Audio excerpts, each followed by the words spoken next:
Saudari-saudara yang terkasih dalam Tuhan Yesus, marilah kita berdoa. Dalam nama Bapa dan Putra dan Roh Kudus. Amin. Bapa kami yang ada di surga, dimuliakanlah namamu. Datanglah kerajaan-Mu, dan jadilah kehendak-Mu di atas bumi seperti di dalam surga. Berilah kami rezeki pada hari ini, dan ampunilah kesalahan kami, seperti kami pun mengampuni yang bersalah kepada kami. Dan janganlah masukkan kami ke dalam pencobaan, tetapi bebaskanlah kami dari yang jahat. Ya Tuhan Yesus, terima kasih untuk penjagaan, pemeliharaan dan berkat-berkat-Mu pada hari kemarin. Terima kasih untuk nafas kehidupan dan hari yang indah hari ini. Ampunilah segala perbuatan, perkataan, tindakan, kelalaian daripada kami sehingga mengakibatkan dosa-dosa. Ampunilah dengan kerahiman-Mu, ya Tuhan Yesus. Dan berikanlah kerinduan yang besar kepada kami untuk menyambut sakramen Maha Kudus, yaitu Engkau sendiri, baik dalam misa online ataupun misa offline. Ya Roh Kudus, hadirlah saat ini, pimpin dan bimbinglah kami dalam membaca firman Tuhan Yesus, sehingga kami dapat mengerti maknanya dan dapat kami laksanakan dalam kehidupan kami sehari-hari di tengah masyarakat kami. Amin.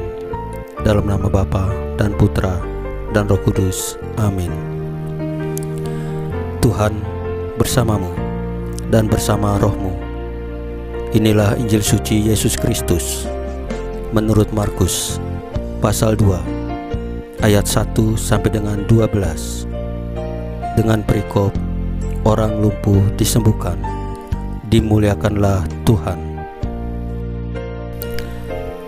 Kemudian sesudah lewat beberapa hari, waktu Yesus datang lagi ke Kapernaum, tersiarlah kabar bahwa Ia ada di rumah.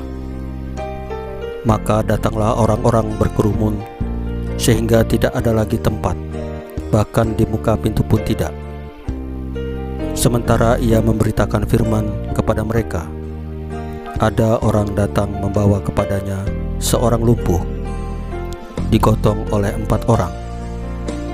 Tetapi mereka tidak dapat membawanya kepadanya karena orang banyak itu. Lalu mereka membuka atap yang ada di atasnya.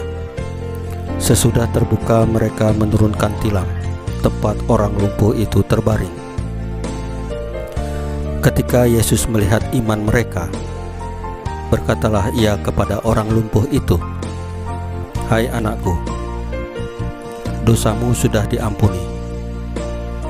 Tetapi di situ ada juga duduk beberapa ahli Taurat. Mereka berpikir dalam hatinya, "Mengapa orang ini berkata begitu? Ia menghujat Allah.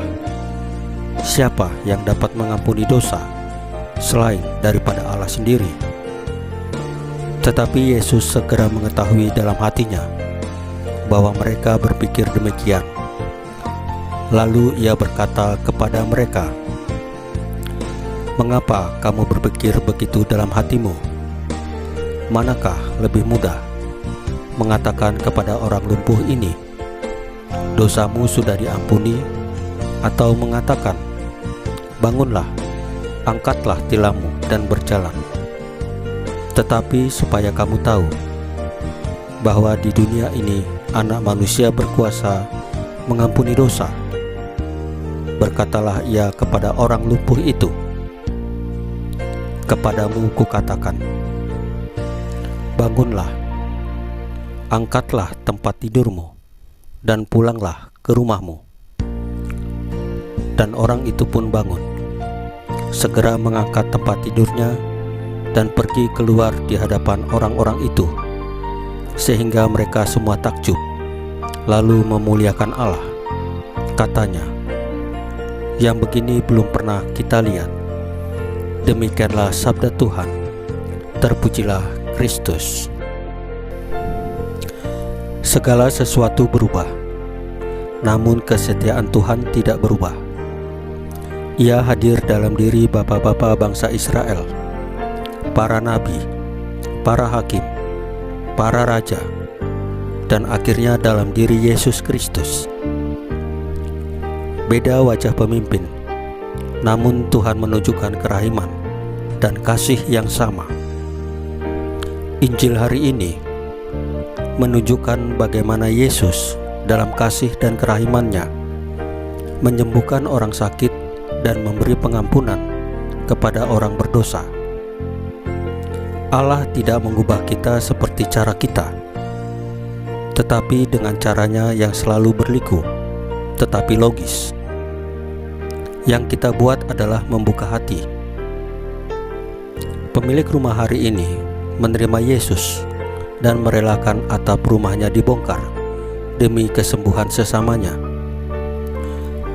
Membuka atap rumah adalah cara-cara tak biasa untuk memasuki rumah, mungkin kecuali pencuri. Untuk bertemu Tuhan Yesus memang perlu cara yang luar biasa, yang tidak lazim.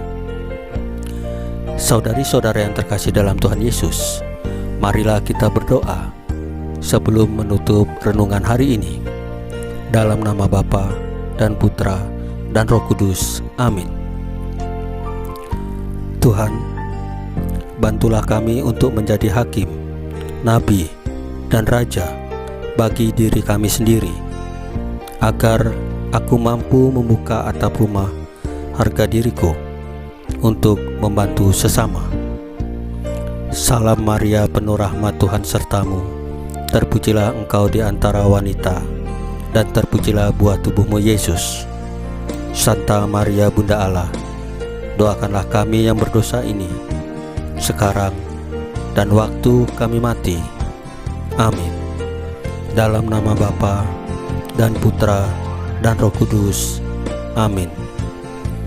Saudari-saudara yang terkasih dalam Tuhan Yesus, bacaan firman Tuhan dan renungan hari ini sudah selesai. Tuhan Yesus memberkati kita semua. Amin.